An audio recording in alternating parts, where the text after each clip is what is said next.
maggagawa daw siya papagawa siya ng video dito sa mga tao para makarating sa inyo. Masira daw ako, wala nang tumulong sa akin na vlogger. Alam mo kuya, yan sa totoo lang. So nararamdaman ko, parang gusto ko pong itong bahay na ito, iwanan ko dahil sa kanya. Tsaka bakit niya kami lagi dinadasal mamatay?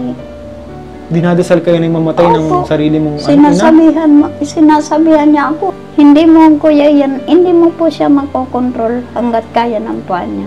Hindi mo siya kayang kontrolin at nananakit po. Baka po ako mamatay niya nang wala sa oras.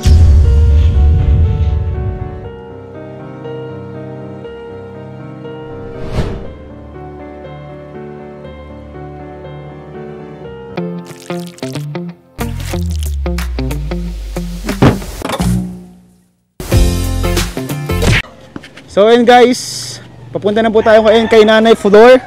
Kanina nga po ay nadaanan natin yung nanay daw po ni Nanay Flor na si Nanay Dolores. And grabe po yung galit niya sa kanyang anak na si Nanay Flor. Hindi natin ini-expect bro, no? Very unexpected. Mag-ina pala sila. Kaya nga, nadaanan lang natin bro. Kasama po natin ngayon si D, si Dan, si Ryan, si Norman. Ito po tayo ng Nanay Flor. Grabe ang tugtugan ka lang Nanay Flor.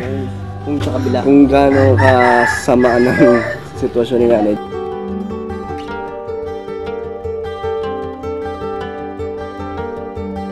Dito parang chill lang si nanay. Ito si Nanay Flor. Tao po! Nanay Flor! Kasi kuya iyan. Hello po Nay, kumusta po? Makipasok po kami na ya. Sa inyo ba? Ito hindi kayo papas. Hindi, bahay niyo po ito, Nay. Ito po. Si Nanay Flor. Ay, grabe si Filomeno. Marunong mag-bless. Ay, grabe. Pa. Ito po si Nanay Flor and Filomeno po. And kumustahin po natin sila. Kumusta, Nay? Dito. Kuya yan, mabuti po naalala niyo po. Ano, Nay? Puntahan! Mabuti Ay, po, grabe. naalala nyo kami puntahan. Grabe po ang ano. Bakit po, Nay? Si Filomeno po, nagsuka po yan, may dugo. Nagsuka ng dugo. Hindi naman po yung ano yung lalamunan niya. Nasugat na po. Ay, nasugat yung lalamunan. Opo. Kaya Nay, baka may sakit po na si Filomeno. Napacheck upan niyo po. Pina-check up ko po siya sa doktor. Opo. Pero, nag-okay naman po siya sa... Anong sabi po ng doktor, Nay? Mainom po siya ng ganito. Ano daw pong sakit? Isang linggo po ito. Ano pong sakit ni Totoy? Ano pong sakit? Wala man sinabi sa amin na... Di man ay weak lungs? Di man ay weak lungs? Hindi po. Nagsuka po kasi siya ng 2 araw. Maghapon magdamag. Ay, okay. Tapos wala po siyang kain. Tapos nung makarating na po siya, nasapal ni 5 araw na ano na siya, lupay-pay na siya. Bakit daw po siya na yung nagsuka? Nagkain lang po yan ng ice cream, 2 cup. Baka siguro dahil wala pong laman yung tiyan, nagkain na ng ice Hindi cream. po, busog man siya. Hindi po siya sanay kuya yan ng ano, mga Madami. malalamig. Malamig. Malamig. Bawal po sa kanya yan. Kaso lang hindi niya matiis pag mayroon po siya nakikita. Yun lang po, doon siya nagsimula. Nilagnat po siya. Grabe po ang ubo, barado ang ilong. Grabe po, ano? Ay. Nagsuka ka ng dugo. Totoy, nagsuka ka pala ng dugo. Kumusta man?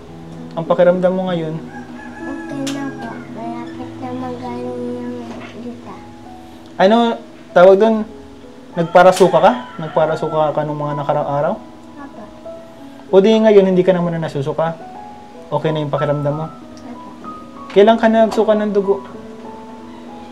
Nung Huwebes po, yan Nung kuya last week? yan. O, itong Huwebes lang po. Nawalan po talaga ako ng kaiyan.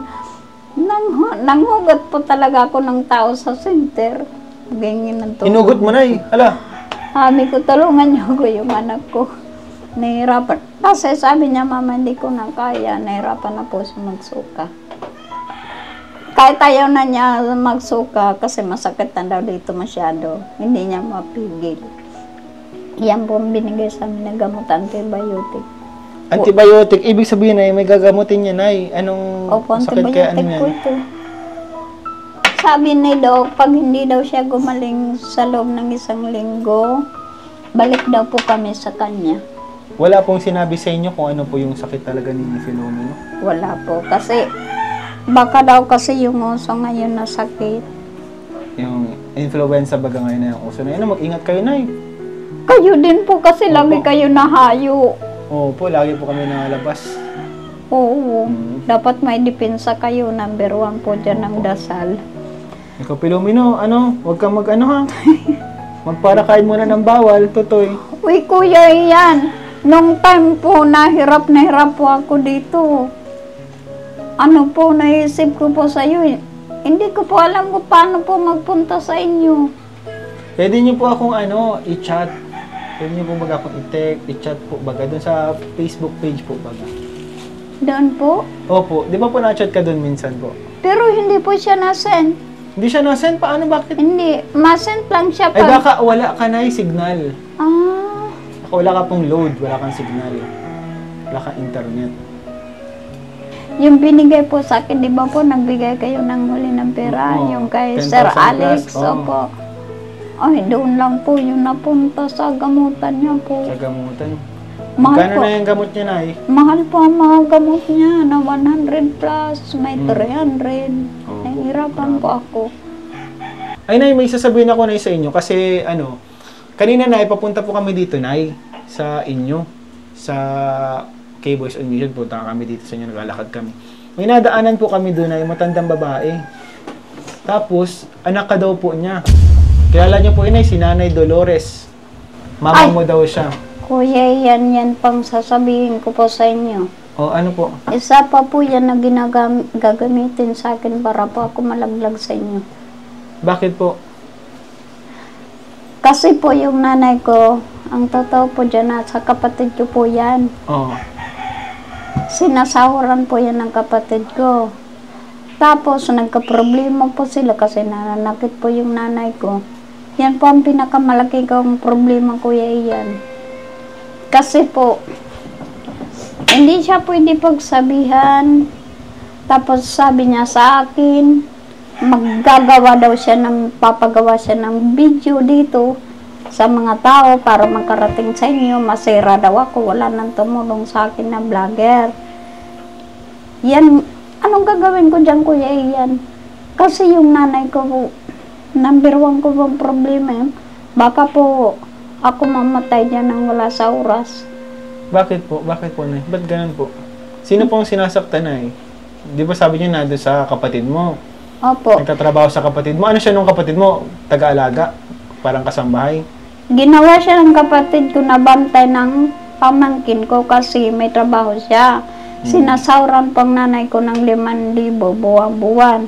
Sinaktan po niya. Matapang po yung nanay ko. Tapos, nung minsan po dito po siya nagtutulog. Kung saan po siya, kuya, yan po ang problema ko.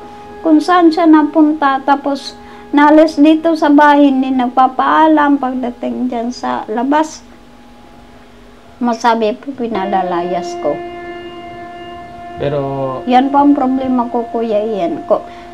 Nakaisip nga po ako, kung hindi man lang po ako matatahimik dito sa bahay na ito kasi po, yung mga pinagkikwentuhan niya mga tao, wala po sila alam kung ano po talagang totoo dyan.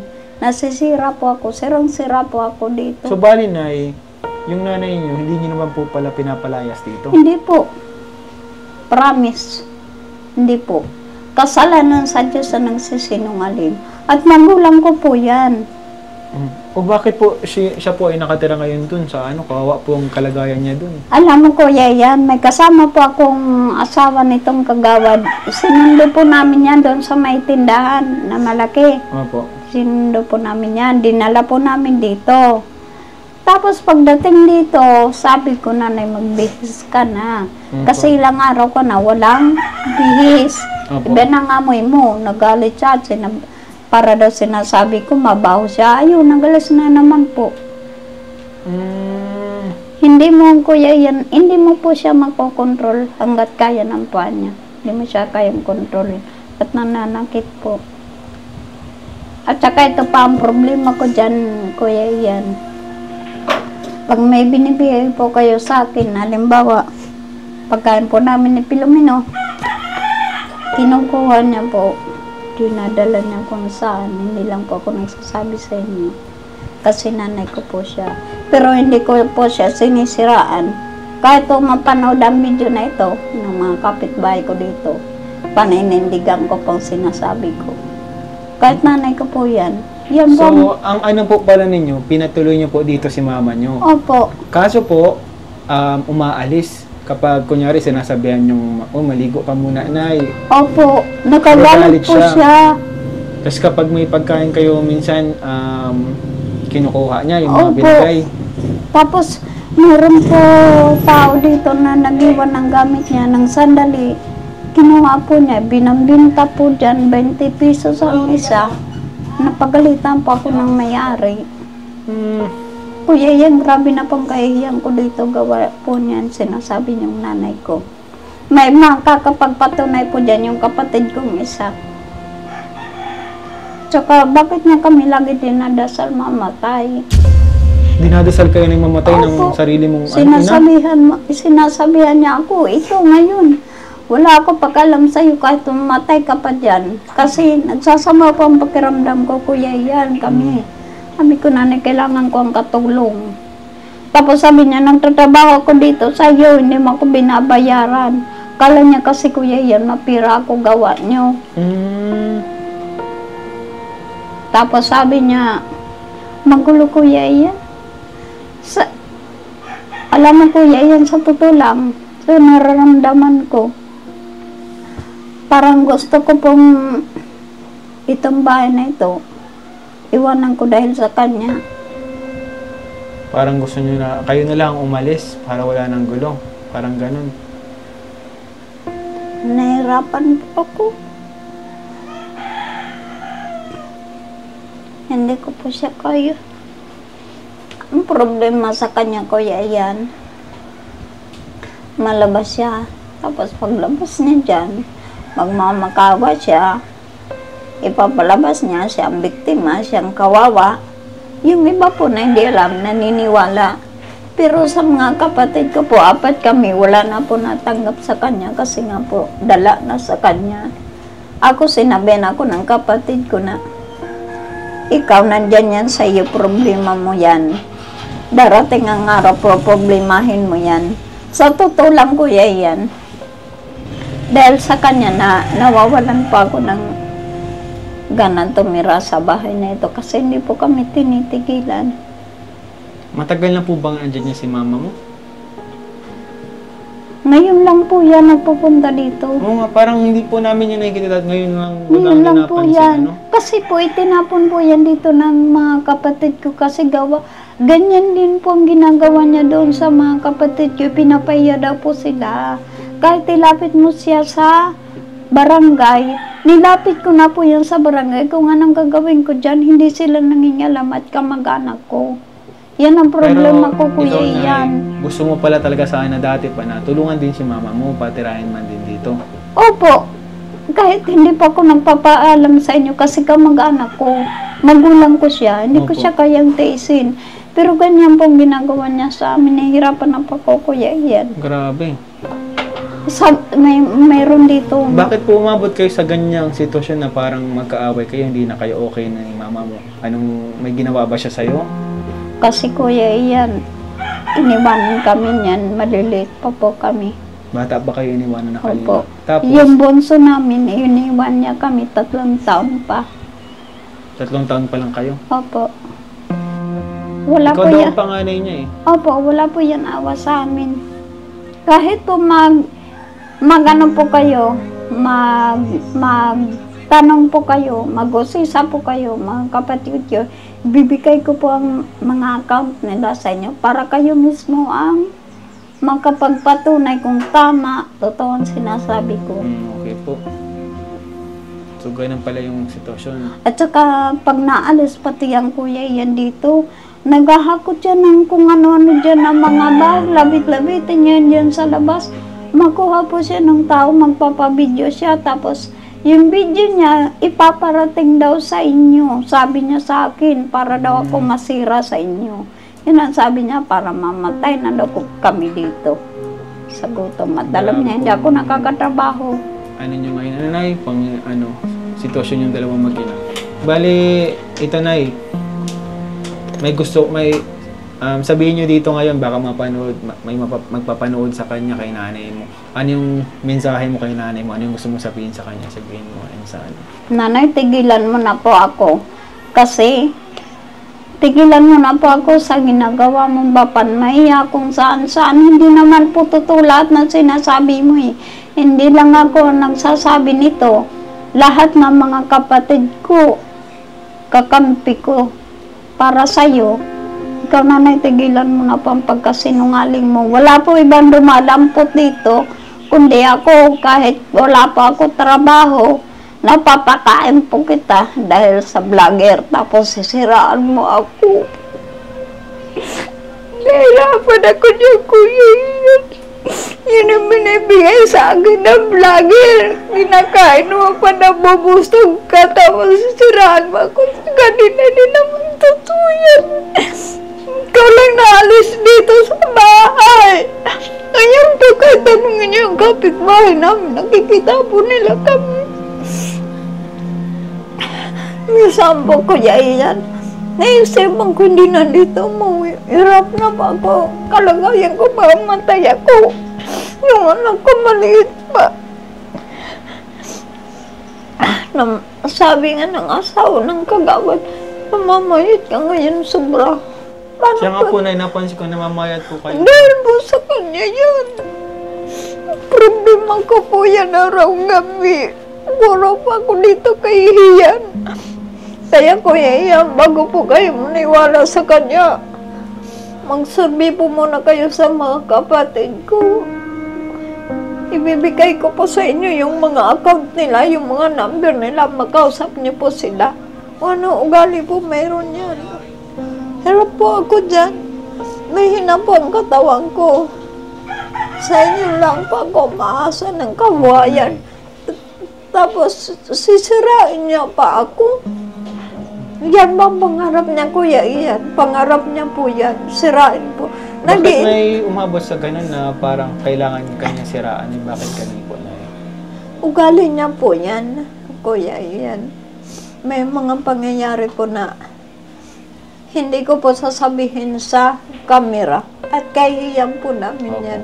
Sa inyo ko po sasabihin ng personal na walang camera. Sige po. Sige po. Pero ako na sana po dumating yung time na sana magkaunawaan din kayo kasi pamilya po kayo na magulang mo siya, nanay mo siya, tapos anak ka niya. Sana dumating yung time na maging okay. Kuya yan, ako wala pong problema sa akin. Kahit anong oras, simula po siya nakarating dito, hindi ko po siyang ginawa ng masamang bagay. Pero siya po ang ayaw sa amin.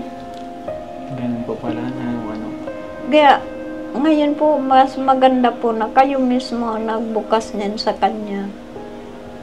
Sige po na Natutuwa din ako, Hindi po kasi Kuya talaga Iyan. namin alam kasi magkaiba po kayo ng side, magkaiba po kayo ng kwento. Opo.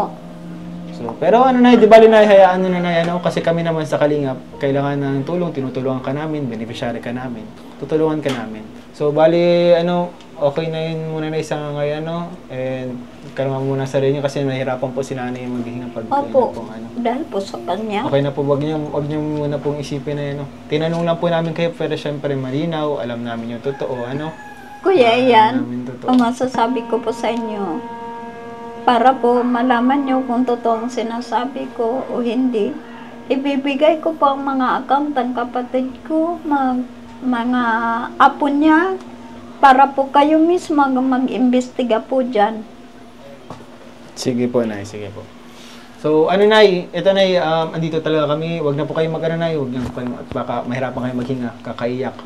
So, andito kami, Nay, para magbigay po ng allowance niyo, Nay, pangkaragastos niyo, Nay. Galing po ito sa Kalingap Tahanan. So, ito po, mga Kalingap, syempre. Tuloy pa rin tayo sa, sa pag-abot ng blessings. Ito po, Nay, 3,000 pesos po galing po yan sa Kalingap Tahanan. Salamat, Kuya. Kuya Ian. Kuya Ian, huwag niyo naman ako iiwan dahil dyan sa nanay ko. Hindi niyo po alam ang ugali niya kung kung may problema po. Sabihin niyo po sa akin. Huwag kayong mag-alala, Nay, kasi kita mo yan, Nay, galing kami doon, Nay. Pumunta pa rin kami dito, ano? So, huwag kayong mag-isip din ng ano, Nay. Kung halimbawa po, iwanan niyo na kami, sabihin niyo po sa akin. Opo, Nay. Huwag kayong mag-alala, Nay. Kami naman, Nay, sa Kalingap, hanggat may pantulong, may pang-abot kami ng tulong, kaya namin magbibigay po kami. Tutulong po kami. Hinahanap ka niya, Kuya Ian, nung may sakit siya, Mama. Punta tayo kay Kuya Ian para mapadoktor ako. Kawawa ka man. Ano, pagaling ka na, Pilomena, ano? Huwag kayong dito, Nay. Sana maging okay po kayo dito, and kung ano man yung problema, Nay, kung hindi mo na kinakaya, siguro, hingi kang tulong sa barangay, sa mga ano mo dyan. Pero para sa akin, Nanay, ang gusto ko talaga is, balang araw, magkaunawaan kayong mag-ina. Kasi mag-ina kayo ay, syempre wala ka dito kung wala siya. And gusto ko syempre, maging okay kayo. Pero syempre, mas ikaw ang nakakaalam. Kasi ikaw yung nandito sa sitwasyon eh. Mahirap naman magsabi ako na hindi ko alam. Kami naman ay andito kami para tumulong lang. Ano? So, kayo na yung yung makakapagsabi niya, Nay. Kaya sabi ko sa kanya, Nanay, ako na lang ang natatakbuhan mo. Ako na lang nagmamalasakit sa iyo. Huwag mo naman akong awayin ng awayin. Opo. Hinampas ako niya, Kuya Ian, Hinampas ka? sa likod. Nakita Grabe. niya. Ano yung totoo hinampas si mama mo? Tapos ito po, ginaganyan niya sa likod, nangungud-ngud po yung anak ko. Hindi ko lang po siya pinapatulan. Nananakit po ang nanay ko. Ano nila dito, mga pangyayari dito, mga kalingap. Opo, hindi niyo alam, Si- Kuya Ian, ang hirap ko talaga sobra. Bali na, Nay, sana maging okay kayo na ano. And ayan po, Nay, bigay kaming allowance pang garagastos nyo na dito. Salamat po talaga, ma'am. Anong- Salamat. Masasabi niyo po sa Kalingap Tahanan, kay Kalingap Prab at sa Team Kalingap. Ay, maraming salamat po sa Kalingap. Ibang-iba po ang Kalingap, promise. Iba po kung tumulong ang Kalingap. Hindi pa ako nagsisip-sip. Hindi pa ako nagpapalapan ng papel. Totoo po ang sinasabi ko. At saka, kung walang Kalingap, wala po kami. Kawawa kami, promise. Kasi alam ko, ang Diyos, alam niya na kayo po may kakayahan tumulong sa amin. Kaya kayo po ang dinala niya sa amin. Salamat sa Diyos. Kuya Ian, nandyan po kayo. Kay Sir Alex, na lagi pong nagbibigay sa akin. Mabuhay po kayo, Sir. Thank you so much. Hindi niyo kami nakakalimutan. Ayun, Nay, salamat po na sa oras niyo and Kalingap, mga Kalingap. Salamat po sa lahat ng sumusuporta, nagsusubscribe, nagko-comment, hindi nag-skip ng ads. Maraming salamat po. Malaking tulong po sa mga beneficiaries natin. Katulad ngayon, nakapag-abot tayo kay Nanay. And sana huwag kayong magsabang sumuporta po, mga Kalingap. And salamat po sa inyong lahat. God bless you all po. Huwag po natin kalimutan, Val Santos Matubang, Ate Edna Vlogs, Kalingap Prab, at syempre itong Kalingap Tahanan. Syempre yung mga kasamahan ko din, guys, sila Kalingap Dan. Ayan, kasama po natin ngayon. Kalingap Ran Vlogs, Kalingap D, Kalingap naman, support po natin. So, ayun. Salamat sa iyo, mga Kalingap. God bless you all po. Bye-bye. Bye-bye. Bye-bye, Nay. Punta na rin po kami, Nay. Salamat, Nay. Ingat po kayo dito, Nay. God bless po. Bye-bye, Kuya. Bye-bye.